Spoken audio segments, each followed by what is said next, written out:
چل بھی رہا ہے اس میں بہت بڑی کنٹریبیوشن تقریباً 40% جو اس کو چلانے کے لیے، یعنی جو اتنا بڑا ایک ادارہ ہے جو کہ 75% کینسر کے مریضوں کا مفت علاج کرتا ہے جو دنیا میں کہیں نہیں ہوتا، تو وہ جو اتنا بڑا خسارہ ہے تقریباً 9 ارب روپے کا ہر سال، اس میں 40% کنٹریبیوشن اوورسیز پاکستانیز کی ہے۔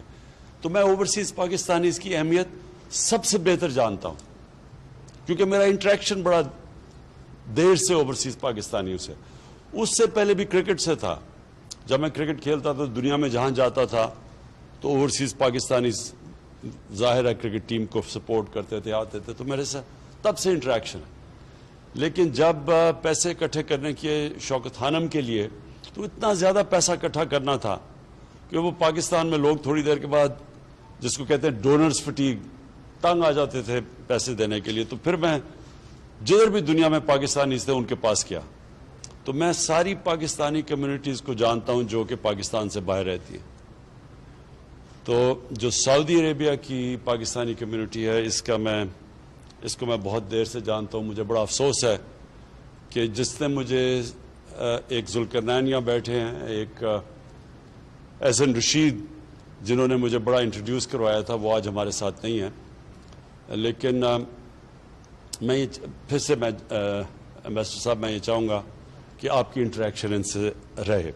مجھے رپورٹس ملی تھی بڑی بری کہ 1.5 سال سے یہاں جو پاکستانی کمیونٹی ہے ان کو صحیح طرح نہیں سروس کیا جا رہا، تو وہ انشاءاللہ وہ آپ اب آئے ہیں تو آپ جب ان سے انٹریکٹ کریں گے آپ کو پتہ بھی چل جائے گا۔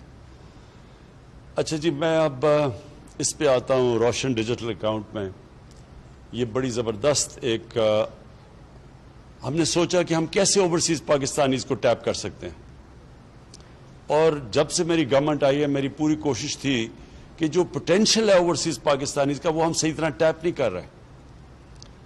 تو جب یہ رضا پریزیڈنٹ اس کے گورنر بنے اسٹیٹ بینک کے، تو تب سے میری ان سے تھی کہ ہم کیسے ہم ریمیٹنسز کو انکریز کیا جائے۔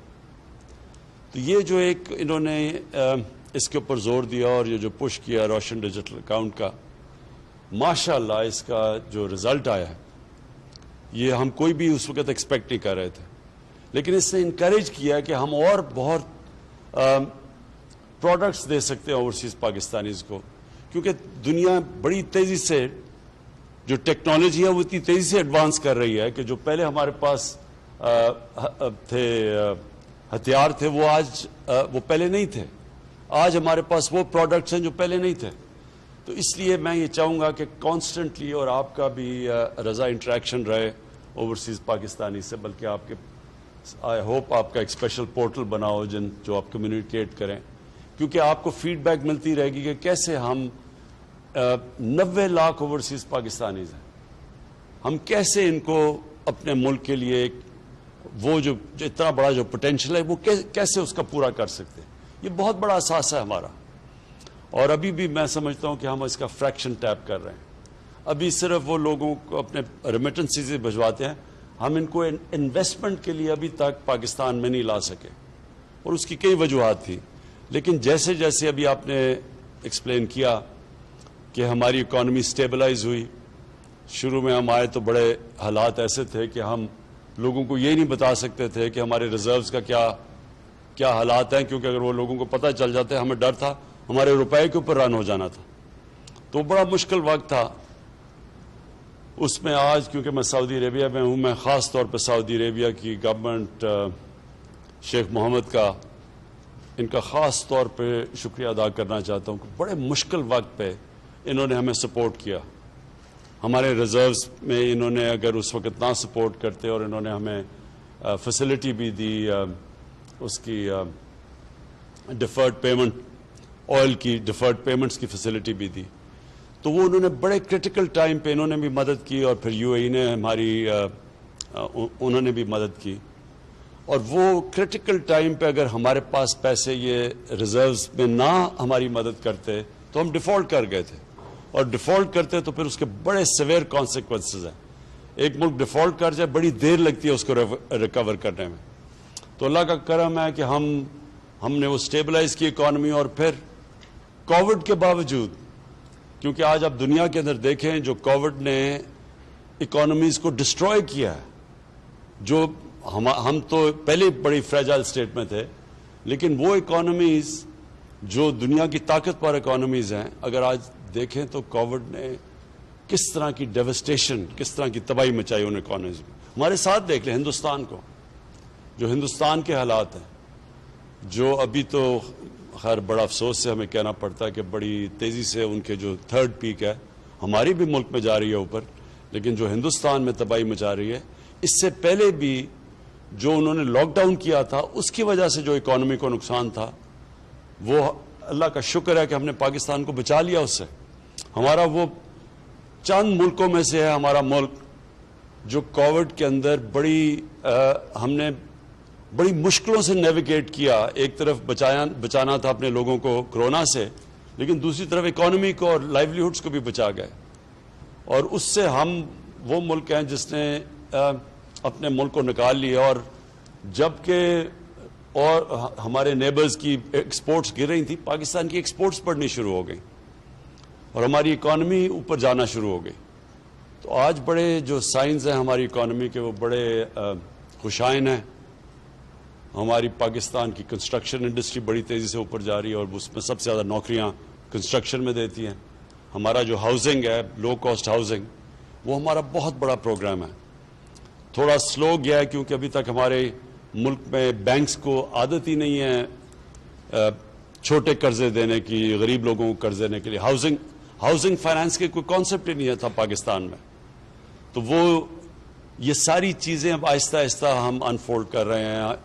بینکس بھی ٹرین کر رہے ہیں اپنے سٹاف کو، اسٹیٹ بینک پوری مدد کر رہا ہے ان کی، کس طرح ہم ان کو سستے قرضے دیں.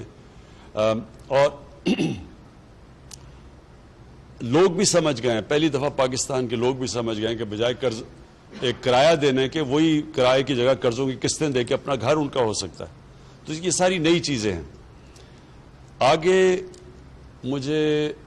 میں ویسے ہوئی آپٹیمسٹ، لیکن جو مجھے اب نظر آ رہا ہے، اتنے مشکل وقت سے جو ہم نکلے ہیں، مجھے آگے بڑا اچھا ٹائم نظر آ رہا ہے. اور اس کے اندر جو اب آگے جو پاکستان کی جو پراسپیرٹی ہے، جو خوشحالی ہے، اس میں اوورسیز پاکستانیز کا بہت بڑا رول دیکھ رہا ہوں. اور میں اس لیے کہا کہ چاہیے تو تھا کہ میں آپ سے اور تھوڑے ذرا لمبا انٹریکشن کرتا، جو آج میں نہیں کر سکتا. لیکن میں نے جنرل بلال آپ کو اور پھر آپ کو رضا اپنے ویب سائٹ کے ذریعے، انٹریکٹیو ویب سائٹ کے ذریعے آپ پلیز، آپ کو زبردست فیڈ بیک آئے گی.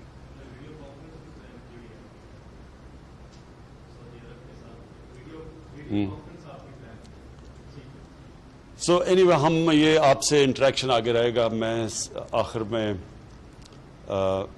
بڑا خوش ہوں کیونکہ ہمیں ایک تو ہماری بڑی سعودی عربیہ کی ٹرپ تھی اور بڑے ہمارے تعلقات اور مضبوط ہم نے کیے ہیں.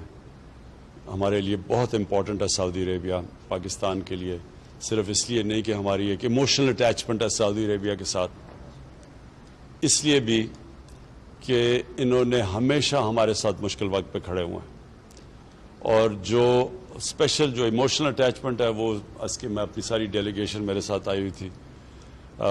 ان سب کو ہمیں جو روزہ رسول میں موقع ملا جانے کا اور پھر آج خانہ کعبہ کے اندر جانے کا، تو آج ہم تو سمجھ رہے ہیں کہ ہمارے لیے ہماری بیٹریز بھی ریچارج ہو گئی. اور انشاءاللہ جو سٹرگل ہے ایک نئے پاکستان کے لیے، رول آف لا کے لیے، ایک نئی سوچ کے لیے جو سٹرگل چل رہی ہے پاکستان میں، یہ میں آپ سب کو بتا دوں کہ بڑا ڈیسائسو مومنٹ ہے پاکستان میں.